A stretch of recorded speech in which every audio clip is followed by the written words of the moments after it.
Hey everyone, welcome to Season 3, Episode 9 of the Drone Launch Academy's Drone to 1K podcast. I'm your host, David Young. We're back almost at the end of this season. Today we have Jorge Casamiquela, or Jorge, if you're saying his name right, Casamiquela. He told me I can call him George, so I could do a little bit of both. But George has been working for Drone Launch actually for about 2 or 3 years now. He works for us part-time. You may have gotten emails from him. He does all of our Part 107 support emails and phone calls. So if you call and you say, I need help with Part 107, I've got a question about whatever topic, he's the one talking to you. I think he got like a 95 or 97 on the test or something like that. Super smart guy. But on the side, he has his own drone business. And even before he started working with Drone Launch Academy, he got his Part 107 license and had a business with his drone and a drone service business. So I thought, well, George has passed the 1K mark.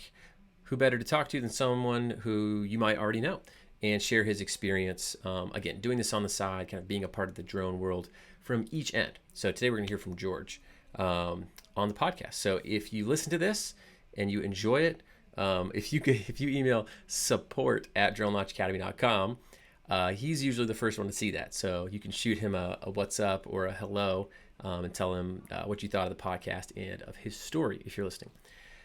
For some quick announcements, like normal, if you want a free t-shirt, actually I'm wearing a Drone Launch t-shirt right now if you're watching this on YouTube, but if you're listening, you can just see the softness on me right now. Again, we love these shirts. I think they cost us like $20 to send, like 15 or $20. They're not like these little cheap $4 Chinese made shirts. Actually, I don't know where they're made, so don't quote me on that. But they are very soft. And we'll send them to you. We just ask that you take the time to leave a review on, I think Apple Podcasts is the best spot. But if you have another place that you can leave one, go for it. Just screenshot it, send it to us. Honest review, tell us what you really think, and we'll send you a shirt just as a thank you for taking the time to do that.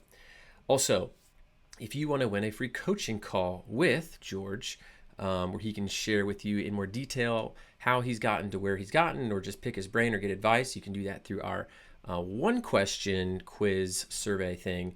It'll be in the YouTube description or in the email announcement for this podcast.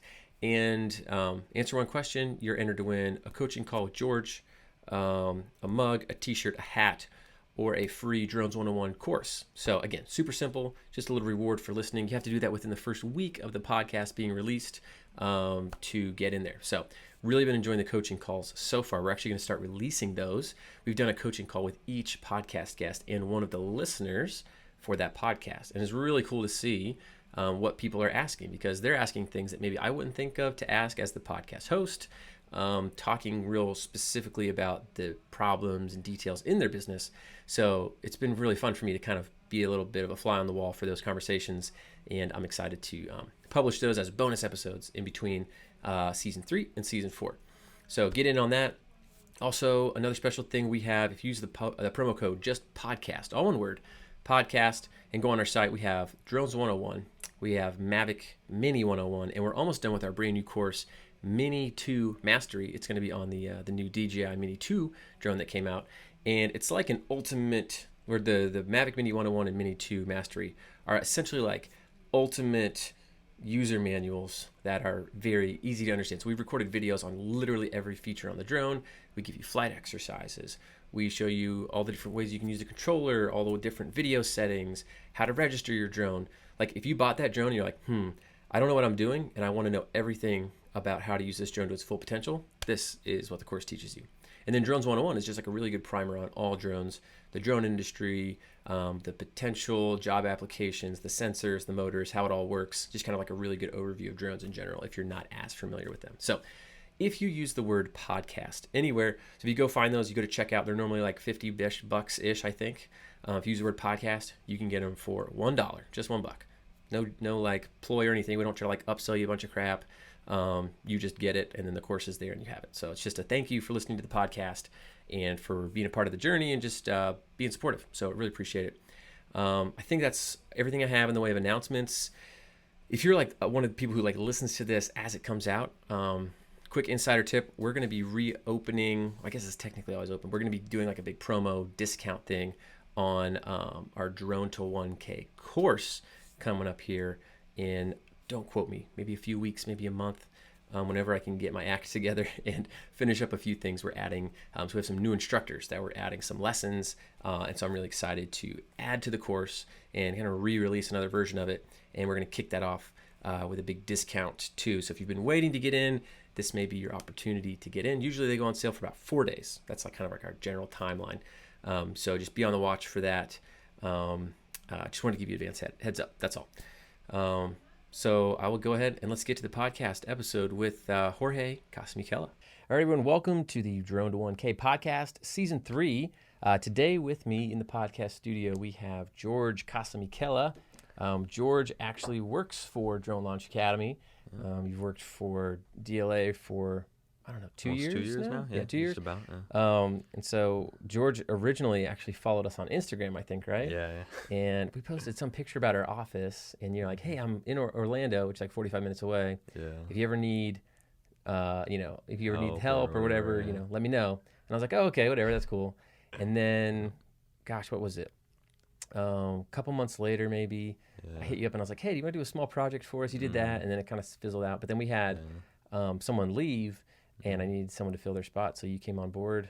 It's been awesome. Yeah. But so you do work for us part-time, but on the other side of it, you also, have had your own drone business and your own drone clients and built that to 1K plus, which is one of the reasons I was excited about you coming and working for us, right? Because you're actually in the field doing it, so you can relate to people. So I thought it'd be great to have you on the show since you have kind of walked the walk and talked the talk. So pumped to have you on the show today. Yeah, I'm excited, man. This is my first legit podcast. So. First legit. Did you have an unlegit podcast experience? Kinda, yeah. It was a little amateur. But. Okay. Well, we're extremely professional here. With the we do have the nice podcast studio here at our co-working space, which is a step up from what we've done. So, all right. Well, let's jump into it. Obviously, you're familiar with the podcast since you've worked for us and you've heard it before. But if you're new to the podcast, I don't know why you would be tuning into this specific episode. Maybe this is the most recent one that's been released. But if you're out there and this is your first episode of the Drone to 1K podcast, I'll just give you a quick rundown of what it is. So we interview different drone business owners about their experiences, starting a business, getting clients, learning to fly drones, what skills they're acquiring, just how they're able to make money with the drone business, right? Because that's what a lot of people want to know how to do. They say, oh, I've got this drone, I think it's fun, or maybe they do it for work, and then they want to make some money with it. But then they start and they hit some roadblocks because a lot of people just aren't good at business, just to be like frank, or they just don't know. They've just never done it before, So we just kind of have people on the podcast to hopefully shed some light on that and peel back the curtain a little bit to hear what people are doing and how they got started. So, so if you're new, that's what we got going on. So we're gonna hear from George. So why don't we rewind? I mean, I may not even know some of this story. So let's go back. When did you first start getting into drones? That's always kind of my first question. Yeah, that's a good question. So I went to an art school. So I was a drummer. I was never really into visual arts or anything, but that was always there. And right after high school, me and my dad would, my dad had this thing where he'd get wholesale from a store, like stuff that people return, and we'd sell it on eBay. So I was doing that kind of towards the end of high school, figuring out what I was going to do next. Okay. And were you guys making money doing that? Yeah. Okay. I mean, it was decent money, but it was for him. It was like a side thing for him that I was doing. You know? You were just kind of helping him do this stuff. I got like he would get the stuff, I would sell it. Sure. Go ahead. So in the package one day of whatever we got a little toy drone. Okay. So that was my first exposure to it, Do you remember what kind of drone it was? No, it was some crappy $30. Yeah. And it was returned, so it wasn't, you know what I mean? Like someone had used it. I don't know. So what happened is I took it out, right, to fly it. And right behind my house, I have a little pond. Okay. I can see where this is going. So I took it out over the house, I think I had a camera, but it wasn't a live feed, So you just press record, whatever. And then 2 minutes into the flight, I'm like, well, this is boring. Let me go over the water. Let me take it up a notch. I go over the water, and it fell into the pond. So classic. I think there was something wrong with it. Could have been error. Sure. But so after that was actually around Black Friday, probably 3 years ago, 2017. And my friend, we went Black Friday shopping. He's like, bro, just get a drone. Like a nice one. At that time, I think, the Mavic wasn't out yet, but they had the Phantom 3 standard. Okay. I remember at GameStop, and they had it for down from 500 to 400. Okay. So I was like, why not, So you picked one up? Yeah, so I Nice. got one. So that was kind of my first, there was the toy drone for one day, and then that was like, I just jumped right into it. So kind of like 3 years ago is when you got your first like legit drone. Okay. Cool. 2017, yeah. Okay. Like a year after high school. Awesome. So you're only 4 years out of high school too, right? Yeah. Yeah. Yeah. So 2016. for those listening, George is a young dude. Yeah. So awesome. So where did it go from there? So you bought a drone, but then were you still just kind of flying around for fun? I guess when did the realization about you can make money with it kind of come into play? Yeah. So from that for like 6 months to a year, it was kind of just like me traveling, doing little vlogs. I don't think I had a camera yet, but I would use my phone, put little vlogs together for fun. I had a YouTube and would just put stuff together, just to kind of get my craft up. Sure. And then the end of 2017, I went to Brazil with a friend of mine, and I had just gotten the Mavic Pro. So I had the Phantom for a couple months, but I had traveled, and it's like this huge drone. Real quick, didn't you get the Phantom at the end of 2017? Or Not is that the the end of end. 2016? Yeah, 2016. My Okay, bad. okay. My bad. Yeah. So like 4 years ago. Sorry, yeah. Okay, Yeah, that makes sense. I mixed that So up. then like a year later, you got yes, the Mavic. Mavic Pro. Mavic Pro. Okay, cool. I mixed that up. At the end of 2017, yeah. Gotcha. Well, it's kind of like going into 2017 originally, right? Yeah, Like kinda Black Friday was end of 2016. Exactly. Gotcha. Yeah. Okay. So Makes a couple months after high school, right? So 2017, that year till the next September or so when I went to Brazil was kind of just me messing around, getting videos, no jobs or anything. Mm-hmm. So then I went to Brazil. I had just got the Mavic Mini or the Mavic Pro, and I was, getting some nice footage, whatever. And we went to this like park. It was like a monkey park where you can go and play with monkeys, whatever. Sounds like a great place for drones, right? Yeah, I mean, it was a small town. It wasn't like Rio de Janeiro or whatever. It was a tiny town called Ourinhos, something like that. All right. And so I'm flying the drone, and the people working there, they'd never seen a drone, so they're freaking out. They're like, "Oh my God, what is this technology?" So I flew it, and I was like, "Hey, well, look, I can put a little video together for you." Mm-hmm. So this is kind of like my first business proposition, Sure. And they're like, "Okay." And then they were telling me, my friend who was there in Brazil, he spoke Portuguese, so he's communicating with them. And he was saying apparently that the mayor in Brazil of that town wanted like some advertising. So I was all excited. I was like, okay, I can get flown back out to Brazil, So I was like, well, look, I'll just do this make you a 2-minute ad or whatever for free. And, maybe you can hook me up with the mayor. Did that ever pan out? No. That never panned out. I like how you think this tiny town in Brazil is going to fly you back from the United States. But I mean, you never know. Hey, you never know. Yeah. Okay. So that was kind of your first taste of like, oh, people want this? Yeah. Okay. That was my first kind of business video, because before that it was just vlogs, So my style was very similar to the vlog style, where it was kind of very fast paced, like the video I made for that was just showing someone walking into the park, hanging out with the monkeys, whatever. Something very simple, The monkeys freak out at the drone? They were climbing the trees trying to jump at it. Oh, really? Oh, geez. That's kind of scary. But, yeah, so that was kind of like my first entry into the business side of it all. Okay. So then you get back to the U.S., I'm assuming, and then did you try to start? How did that change things for you? Were you thinking now like, oh, I could go try to get some clients, or did it kind of sit for a while? Yeah, that's when I started kind of thinking more seriously, because that was the end of 2017. So that's probably when I got back. I probably looked up, a drone course, and that's when I took your course. I think beginning of 2018. Okay. So I was kind of thinking more about it. So my first kind of run into like really directly doing it was building a portfolio, because that was something I learned from school, seeing all the visual art students, they always had a portfolio. So I was like, well, I gotta have something, because you ask someone, hey, let me film for you, and then you say, what have you done? Right. So my first thing, I just filmed my house. Good. Got some drone footage. I think I might have had an old Canon Rebel camera. Okay. Something very simple. Was that for the inside? Yeah, Okay. yeah. Cool. Actually, I think I used some of the drone on the inside too. You like carrying it around? No, flying it. Oh, flying Because, it? like, our living room is pretty spacious, you know? Okay. In the rooms, I had like a thing that you put the Mavic in and you hold it. Yeah, like a little like handles on that you can do on it. Yeah. So yeah, I put that together, and then that was like my portfolio, Mm-hmm. So from there, I started, like, I remember spending a couple days that I would just go make cold calls, walk into offices, and just say, hey, this is what I got. You just went after it. Yeah. Nice. Okay. And how did that go? Did you get some rejection? Yeah, yeah.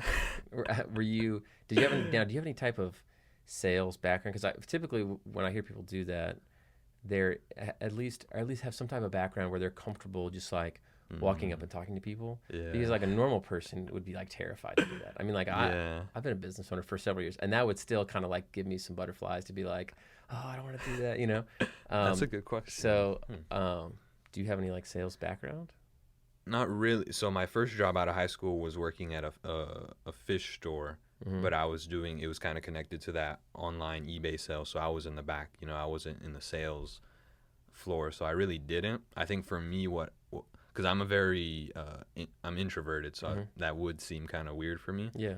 But growing up, like I've always in my church, we do our ministry and stuff. So that's just going out. I think that's really what gave me that. So you're just used to confidence. walking up to strangers and talking to them. Exactly. Yeah. Which is funny because I've known you for 2 years now, and you're like usually pretty reserved and chill guy. I just seeing the version of George just like walking up and being like, hey, what's up, Yeah. So that makes sense. So you're kind of used to talking to strangers that way. So. Yeah. So it's a little bit more comfortable for you probably than maybe an average Joe who's just not ever done it. Yeah. So. I mean, it took a push, but Sure. Well, still, yeah, that's awesome. Yeah. So you went out. Mm-hmm. Tell us about do you remember the very first person you approached about drone services, like walking into an office or cold calling someone? I think the first, because I started where I live is near downtown Kissimmee, so I remember one office there that I went into, but it was like not Keller Williams, some type of some like big box type of. Yeah. Okay. And I walked into the front desk and I just said, hey, I'm George. I'm just kidding. just like, hey, I'm offering real estate services, making videos. Is there anyone I can talk to? I think nothing happened. That was your pitch. Is just, hey, is there anybody I can talk to? Yeah. What'd they say? So they said no one was there at the time, and they gave me some cards. Most of that day was that, Okay. like nothing. So not like flat out rejection, but just kind of like a bump kind of thing. Like push. Like they never would say no, get out of here. Right. It was kind of just like, I mean, because I'm just coming at a random time. I didn't prepare, so I didn't expect them to have a meeting of people, ready for me. So they would say, oh, here's a card, you can contact them, and then I would go home and email, And was that just like you sending an email to a black hole, or did anybody ever follow up with you? A couple, yeah. Mostly the ones that came out of that, like me going into the office or whatever, is if I saw them face to face, and then maybe we set something up later to come back, and discuss. Gotcha. But through direct email was usually not the best. Right, because they just like, who's this random guy emailing me? Exactly, yeah. I think that's something that's hard too, 'cause we've heard stories of other people, right, who are just like, I emailed 300 people and nobody got back to me. It's like, well, you copied and pasted the same impersonal email 300 times, and it's just like people get so much junk in their email. It's just like it's hard to stand out. So cool. So do you remember the first one that said, or how did you get that first client to say like, yeah, let me give you some money and let's do this? That's a good question. I gotta think about that. Let's see. I think one strategy that worked really was a handful of those clients I would offer the first job for free, because this is right off the bat, I'm brand new, So what I did though is I had packages. Like I structured it so like, 1, 2, 3. These are my 3 different options. I've had, that since the beginning. This is what I offer, but hey, I'll do the first one for free. So kind of take a little bit of pressure off, a little bit. Yeah. And so did you have someone take you up on that? The first? Yeah. And then was that like a video tour? What was it? Yeah, they got the middle package, which was pictures and video. Like indoor and outdoor? Like you did like all the real estate photos for it? Everything, yeah. Okay. But see, the problem was I wasn't an editor. Like I didn't have Lightroom or anything. So what I would do is I think I had Lightroom on my phone. Okay. I would take all the pictures, put it on my phone, and just press the auto button. So the drone pictures. Were you advertising, listen, fully edited photo. Yeah. Okay. I mean, a lot of times that does a pretty decent job. Lightroom's pretty good. Yeah. The drone photos were decent. Looking back, the inside were horrible. Was it the way you set it up, or was it just the editing? Just the lighting and, like the angles were good. I feel like that was something I was always decent at. It was pretty simple to get nice angles that look good. But just the editing, that was never my thing, so getting nice lighting. Were you taking raw photos, or were these just JPEGs? I think JPEG, yeah. Okay. Super professional. Yeah. Okay. But everything was very dark, Yeah. So did they complain? They wouldn't say nothing, but I didn't get another job. They didn't call you back? Not from those first few, Okay. So you're learning. Yeah. Okay. Yeah. But so those were the free ones? Yeah. Okay. Like the first couple were kind of just like a free one, and then I remember one realtor, I did one for free, and she was like, "Hey, well, I have this one right next door. We can do it. Can we do it for half off?" And I was like, "Okay," because we did it in the same day, Okay. So for me, even going out in a day to make 150, at that point, it's probably pretty decent. Yeah. Okay. Yeah. Nice, because it was the full package 300. 300. And what did that include? So that came with a video. I like to keep it short, just like 60 to 90 seconds for the video, and then I believe I started doing 30 photos. Okay. Now I do a little more, but then it was about 30 photos, so a mix of inside and drone, depending on how many drone they wanted. Most people only want 5 to 10, So that was the middle package, which is the one really I wanted people to pick. Yeah.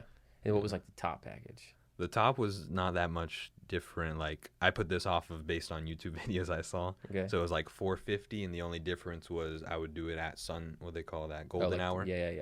And then I would offer, I would put in the little package thing. I put a 24-hour guarantee, which typically the middle one would still have that, but now there's, But it just seems like if you kind of, there's some psychological stuff with that too, like having a high price on the top end, because it just feels like even if they're close in services, you're like, oh, well, that's $450 and this one's only $300 and they're pretty close. Like, it seems like a good deal, Yeah. Cool. Exactly. Nice. All right. So you had that first paying job that came from a free gig, kind of just on the same day. Yeah. Did that person?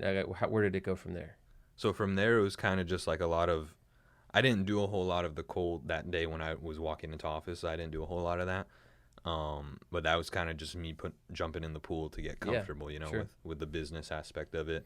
From there, I printed my business cards. I was going out, handing them out, referrals, one realtor would talk to another, that kind of thing.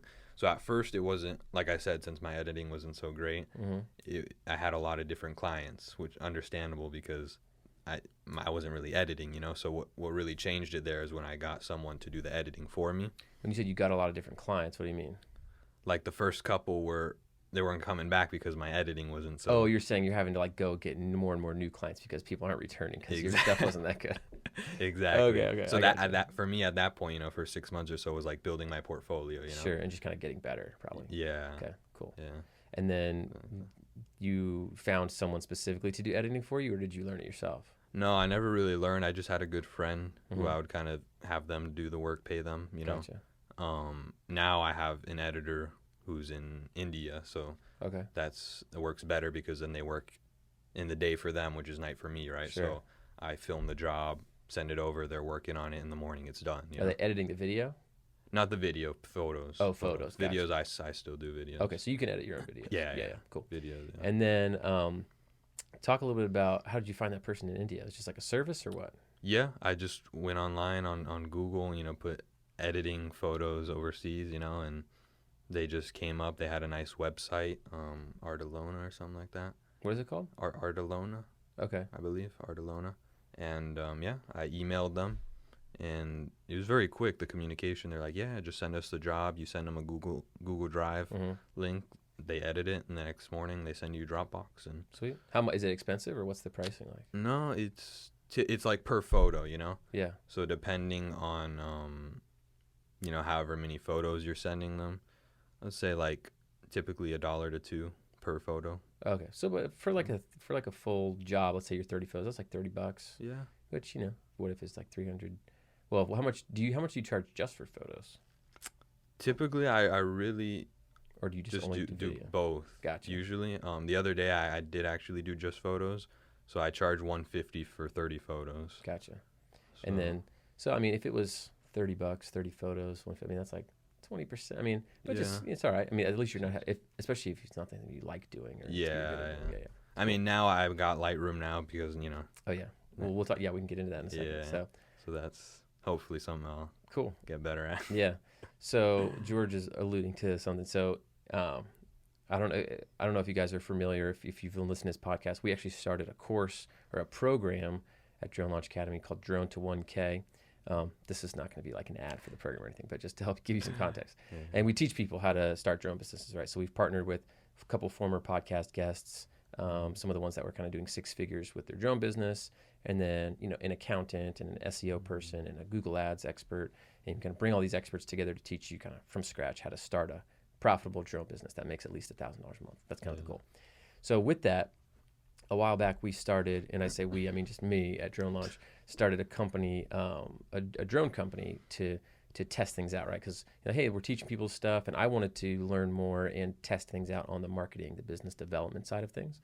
So I started this drone company, and we got work, and quickly like got $1,000 in a month of work, because I just want to be like, hey, this is what these people are teaching is possible, what we're teaching to people with our guest instructors and all that. So we started this company. It was going well, but I was like, I can't do the do the marketing, get clients, and fulfill the clients, and still run Drone Launch Academy. It was just it was just too much. So I was trying to think like, man, what should I do? So I talked to another drone business in town, and I was like, hey, listen, like I don't have time to actually fill these drone jobs. I just have this company so that I can test out marketing strategies to get clients, and then teach those to people, right? Yeah. And so I approached them about it, and they were like, oh, I don't know, we're pretty busy. I don't know. I'm like, why would you turn down clients? But whatever. Yeah. So they kind of seemed interested, and then I don't know. They were anyways. So that didn't work out immediately. So I was like, well, I'll just keep doing it for now. And then I was talking to George. I was like, oh, George, like you're Part 107 pilot. You do this on the side anyways. I was like, why did I think of that? So George kind of partnered up with me, and so now with our drone business, I do the business development and marketing stuff, and George does all the flying and editing and all the service delivery part of it. So he partners with me on that, in addition to having his own business, in addition to also working part-time for Drone Launch Academy. So you got your hands in a lot of jars. A lot of different, But when we were doing it, I was like, hey, George, do you have Lightroom and Photoshop? And he's like, oh, no, I don't. I was like, how do you have a drone business? You don't have Lightroom or Photoshop? He's like, I just outsource it. So anyways, so he's got that now. Now I'm going to work on it. Yeah, and he's been doing that. But hey, it just goes to show you, listen, like if you're not a professional at every single aspect, there are definitely ways you can work around it, right? Yeah. I know other people we've had on the podcast, these video editing services, there's stuff like Video Husky. Yeah. I mean, it kind of costs a lot, but if you have enough volume, it makes sense, right? Like the cheapest option, things like $350 a month or $375. Yeah. And that's 3 days a week, every week, for the entire day of video editing. So if you have enough, if you're getting several jobs a month, I mean, that's the price of one job. Right. So if you're doing several jobs a month and you don't like video editing, that's an option for you. Yeah. There's people in India that'll edit, photos for fairly cheap. Yeah. Another one I think we've used before, was it Box Brownie?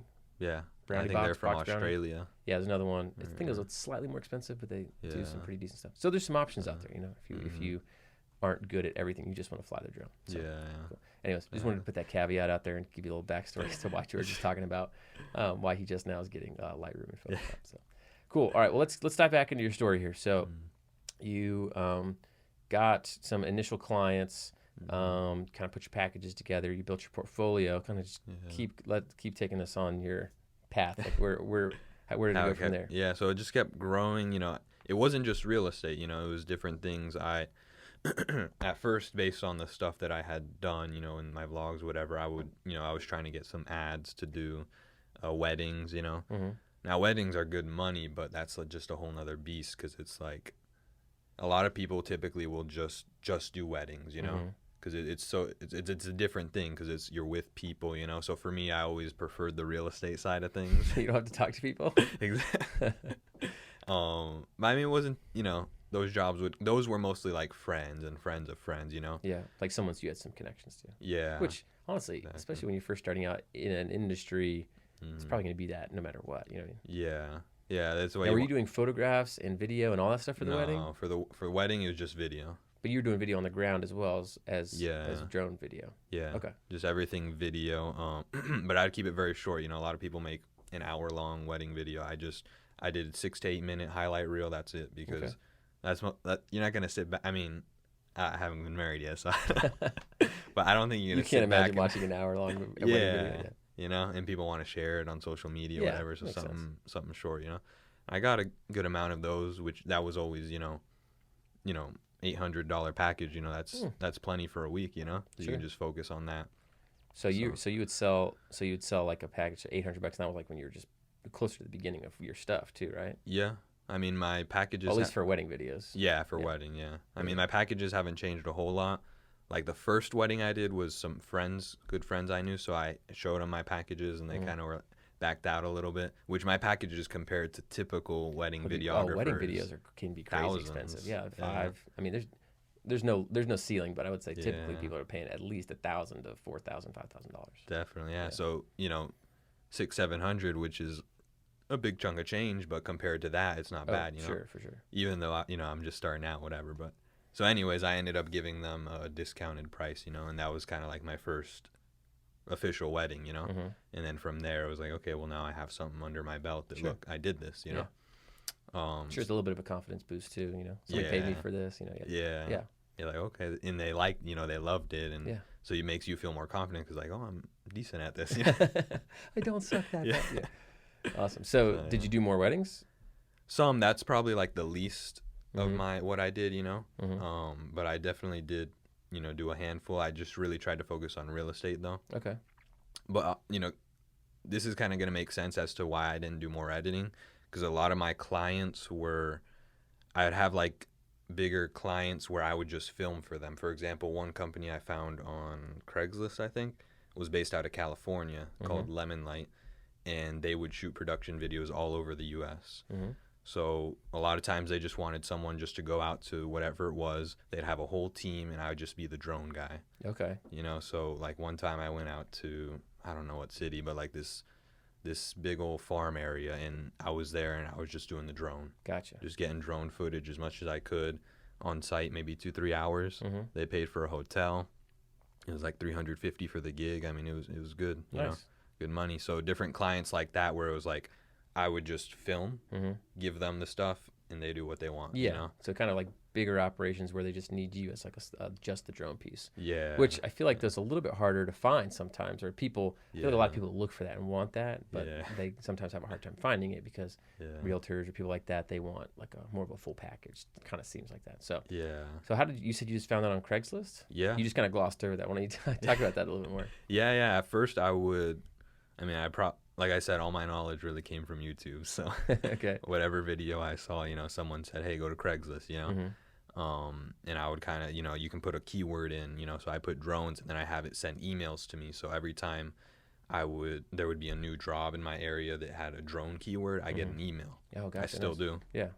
And so I could check it out, you know, see what it was about. So I got a few clients through that were that kind of job, you know. Because there's a lot of businesses like that on a national level where they're just doing jobs. I mean, it's kind of similar to, you know, droners.io, which is maybe not the best paying, you know, to get a job like that. But through Craigslist, it was a little different because it was a little more. We've not taken a cut. Nobody's taking a cut in the middle. Yeah, exactly. No middleman. So that's really how I would get, you know, a good amount of clients through that. Just through Craigslist like that? Yeah. Okay. Yeah. How many clients would you say you got through Craigslist? Like big ones like that? Just any client over the last, say, 2 years that you've been doing stuff. 20, 30. Really? 20 or 30 through Craigslist? Just from the drone keyword? Yeah. And then just following up quick, or not even following up quick? Yeah, it had to be pretty quick. Okay. But yeah, a good amount. That's awesome. All right, well, if you're listening out there, hot tip, go to Craigslist, create a search alert for drone. Yeah. I think you have to just create an account. I've done this once. You create an account. You can go up by the search bar. I think there's some you can hit save or something like that. Yeah. You can Google like an email alert. Yeah, email alert. Yeah. And then punch in drone or drones, and I guess drone would cover it, right? Yeah, you could put different keywords. I put drone, maybe aerial, you know. If you wanted to do photography type of stuff, put that, you know. Nice. But for that part, I just did the drone stuff there. Awesome. Yeah. So that 20, 30 clients, that's really good. Yeah. Especially for something that's a free lead source that takes probably 5 minutes to set up, right? Exactly, yeah. You just get emails coming in with leads, and Sweet. You didn't do much. So. Yeah, that's awesome. Yeah. All right, so you've got that. You're tell us about some of the other clients you've worked with. Yeah, so there's some where I would kind of just a lot of it I was doing actually, which we've talked about before with Axis Aerial, is filming land parcels. So that's another kind of national type level thing where you got this company in Colorado and they're selling vacant lots of land, you know, and they want someone to go out, take pictures of it, you know. So that was, I'd probably say I had 3 or 4 different clients like that, you know, where it was just like, hey, here are the GPS coordinates. I need you to go out. And a lot of them were very basic, like literally you can take your phone. I didn't need the camera or anything like my iPhone, you know. Take 10 pictures from the floor, give us aerial footage was actually always like the extra for them, you know, like, hey, we'll give you a bonus if you have a drone, but that wasn't really what they were focused on, you know. So I'd get some pictures with the phone, and then with my camera maybe do some ground videos, like they just wanted to see a video like what's in front of the property, you know. So that was very simple, no editing once again, you know. Yeah. Take the footage, send it to them. You just somehow are able to find all the jobs that exist that don't require any editing. Yeah. Okay, awesome. Okay, so you got the real estate jobs, you've done some land jobs, just kind of other kind of production work for people that's drone only and no editing. Is that about cover the breadth of the clients that you've brought in or that you've worked with? For the most part, as far as like bringing in the money, you know, like I would focus on that, but also kind of like with the Brazil scenario where I was doing like ad stuff. That was kind of to help build my credibility in my portfolio. Kind of like shooting a commercial for someone. Yeah. Or even like, you know, I had Instagram, and that kind of helped me to just build a little bit of a following. And so like one time I went out to this new Lexus dealership, you know, there by Universal on I-4. Beautiful, real nice place. And, you know, the airspace is open. So I went out, took a video of the dealership, you know, didn't get too close or anything. Made a little ad, you know, put it on my Instagram, and that kind of built my credibility, you know, because I didn't do a job for them, but it kind of, you know what I mean? You showed what kind of work you can do. Exactly, yeah. So I didn't get too many clients as far as advertisements, just because a lot of times it seemed like, you know, they wanted whole production teams and something a little higher up, you know. Not necessarily what you were at or aiming to do at that point. Yeah, exactly. Cool. So on the real estate side, do you have any realtors that you work continuously with now, or are they just usually kind of more quick one-time jobs? Yeah, now I have, you know, a good amount of realtors that I stick with, especially, I mean, since, you know, I was out of town for some months, so that kind of threw it out a little, because I had a good friend, the one who started doing the editing. He also went out of town around the same time that I did. So he had a list of clients that he was like, hey, I'm not coming back, you know, here, you can have them all. But then at the same time, I went to Thailand for 3 months. So, you know, it was kind of like I couldn't really follow up with them so much. But when I got back, you know, I followed up with a couple of them. That's kind of my goal now, you know, because now I have decent editing capabilities, you know, with my team, we could say. So, like, I have one good friend, you know, he's someone that I've known for a while, but he's a realtor and pretty consistent, you know, every month or so he's got a job, you know, that, okay, I'm getting the $300 package, you know what you're doing, you know, here's the address, and we get it done, you know. Nice. And then from there, you know, he's got my business cards, kind of handing them out, that kind of thing. So you kind of went away for a while, came back, and are kind of spooling it up a little bit, spooling it up again, have some kind of consistent stuff trickling in. Yeah. And this is just something, I mean, you're doing it on the side, because you work for me on the side, and then you also help with our access aerial stuff, which we're just kind of starting to ramp up now too. Exactly. So you have kind of like a lot of different things. So it's kind of nice that you have some diversity in where your income's coming from, your revenue too. So, cool. And I just want to add, I think it's nice, like, you know, for a lot of people, maybe who the reason they're doing this is they're trying to get out of that 9-to-5 mold, right? And it's allowed me that flexibility, you know, even before I was working for you, when I was kind of, you know, someone says, hey, I need this done, I'm sorry, I'm out of town. You know what I mean? Like, not that you want to be rejecting jobs, but you can if you need to. Exactly. You know, you have that flexibility. It's not like I have to put in my request for a 2-week vacation, or you know what I mean? So it allows for that, which, you know, if that's why you're doing this, then it has that potential, you know. Even when I was in Thailand, there was some jobs where some clients that I had that would come to me, and I had a friend of mine film them. Well, they were here, you know, and I would get maybe half of that just for the communication, you know. Sure. Yeah. Well, it's like your client, and you're kind of outsourcing the actual fulfillment of it. So exactly. Yeah. Cool. That makes sense. So if you were starting over again, I sometimes like to go on these scenarios. So if you're starting over, or you're talking to someone who's just starting out, and they're like, George, like I just got my drone, I got my Part 107 license or my remote pilot certificate. You know, what should I do, man? I don't know. Like, I'm scared to talk to people, and I don't know how to get clients. Please help me, George. What do you say? Good question. Definitely learn how to edit. Okay. You know, because, I mean, I found a good amount of things I was doing to get clients was working, but to keep them, you know? Yeah, okay. So if you know what you know, or work on your skills, basically? Yeah. Or even if you know, like I'm doing now, outsourcing, do that right from the front. If you're, you know, working on your editing skills while you're figuring that out, at least have someone outsourcing, even if it's making you make less money or sometimes breaking even, Mm-hmm. you rather have good, a good product to keep your clients, right? Because Mm-hmm. yeah, that first job you get all the money and it was horrible and that client's not coming back. Right. As opposed to you outsource, you didn't make any money, but now that client's going to come back 5 more times, you know? Yeah, and then maybe you can be the editor then after that, as long as you can, I guess, Yeah. make sure it's as good or almost as good as what you gave them previously. So Exactly. it's like Yeah. jobs 1 and 2 are great, and then it's like, The wow, rest. what happened? Yeah. Keep No. the skills good. Yeah. No, that makes sense. Okay, cool. Yeah.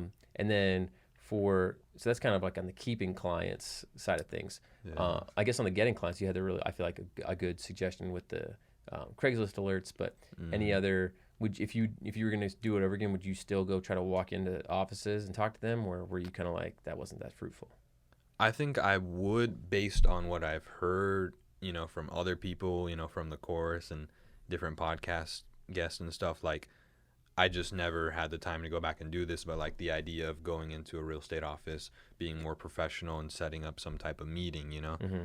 like, hey, I can show you, because one of my friends who's a realtor works at an office, and he was saying, currently I have somebody, but we could set you up to come back and talk to the group. But this was right before COVID, so Yeah. it kind of never came to fruition. But something like that, like if I Gotcha. knew that was a thing, Yeah. I would have said, hey, I would say to Could someone pursue who's that starting, option. do that, Yeah. because Yeah. that seems like a lot of potential there where you're going in and now you got 10 people you can talk Where to. you're kind of presenting at one of their trainings. Yeah. Because if you guys are unfamiliar with this, typically real estate offices will have monthly or biweekly or periodic trainings where all their agents come in and they teach them something. So you can teach them, hey, here's the legalities of drone laws, or here's how to use a drone, or whatever, kind of a little more helpful informational thing. And then you can, pitch a little bit at the end. But you don't want to just walk in there and just straight pitch for 45 minutes because people are going to get a little bit annoyed with that. But if you have something good to say and something to teach, then cool. Exactly, yeah. Awesome. Yeah. Well, George, if people are going to be looking for your information about your business or just about you, what's a good place for them to kind of look you up or find more, get in touch with you? Oh, really? YouTube is where I put all my work. If you look up JFC Productions on YouTube, that's where I put most of my stuff. I have a website. Like I said, since I came back from Thailand, I wasn't pushing it too much, so I haven't set up my new domain. So I have it like under Wix, but I probably got to buy the domain and set it up with that. But that's kind of impressive still that you got all these clients and did all that work without really even having a legit website. Or did you have one at the time? I had one. But you mean before? Yeah, I mean just all the clients that you've been getting. I had one, but not a whole lot came through it. You know what I mean? Yeah. Like, but you had somewhere to send people if they wanted to look at something. Okay. Yeah. I just, before I had it under my domain, and then since I went to Thailand, I just, I started working with you. I wasn't as focused on it, so Gotcha. I didn't renew the domain or the website. So now I have the free website packet. You know what I mean? Oh, where it's like wix.com / drone. Yeah, I see. Okay. Yeah. Gotcha. So you can reset that back up. Yeah. Gotcha. Okay, cool. But YouTube, you said JFC Productions. JFC Productions on YouTube. You'll see all my, I have it categorized in a playlist with the different stuff. And nice. And then your drone launch email is just George at drone, JORGE at dronelaunchacademy.com. Yep. So I know people can hit you up there. Yeah. Cool. Awesome. Well, thanks for joining us, George. Hope you all enjoyed hearing from George, getting to know George a little better. We didn't mention this, but George actually answers all the emails that come in to support at dronelaunchacademy.com. So if you've ever emailed support, you're actually talking to George, who you just listened to for 30 minutes, 45 minutes. So cool. Well, thanks for coming on. Yeah. Thanks for telling your story. And I'm glad you're part of the drone launch team. And it's good to dig into kind of how you got started and was making money with drones. Yeah, thanks you. I appreciate it. And thanks for having me on. Well, everyone, I hope you enjoyed that podcast episode with Jorge Casamiquela. I really love George. He's a great guy. Love working with him.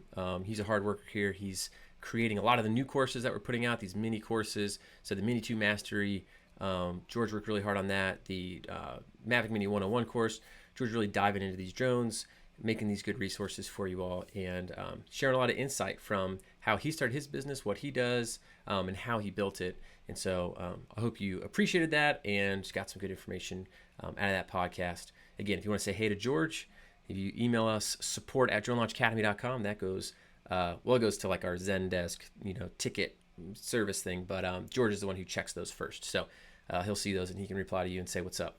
So feel free to drop George a line, say, hey, next week, last episode of the podcast for this season. Sad day. But I heard your cries for more content from last time. People were like, hey, when's the next season coming out? Hey, when's the next season coming out?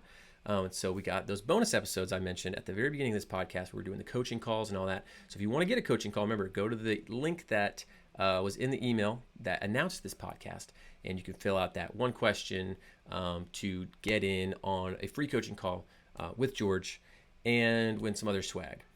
But we're going to be releasing all those as bonus content in between seasons. So we'll have probably full 10 weeks. They'll be shorter, like 10, 15, 20 minutes. Q&A, the podcast guests, talking to podcast listeners, just sharing their experience, what they do. It's almost like a deeper dive into the podcast. So I've really enjoyed it.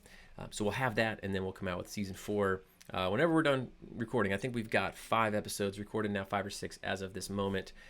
So we'll be finishing those up and releasing them. If you know of someone who you think might be a good fit for the podcast, feel free to reach out to us. Again, you can shoot that to support@journalnotchacademy.com.